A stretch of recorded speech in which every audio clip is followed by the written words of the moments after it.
কেমন আছো বাচ্চারা? আজ আমি তোমাদের আরও একটা নতুন গল্প শোনাবো। অনেক দিন আগে একটা জঙ্গলের মধ্যে একদল বাঁদর থাকতো। সেই বাগানে অনেক ফলের গাছ ছিল। সেই গাছগুলোর মিষ্টি ফল বাঁদরদের খুবই পছন্দ ছিল। বাঁদরগুলো সেখানেই খুশিতে বাস করত। কিন্তু তাদের নিয়ে জঙ্গলের রাজা খুবই চিন্তিত ছিল।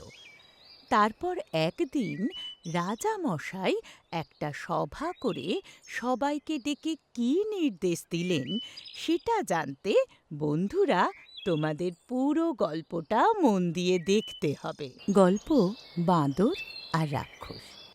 অনেক দিন আগে একটা জঙ্গলের মধ্যে একদল বাঁদর থাকতো। সেই বাগানে অনেক ফলের গাছ ছিল।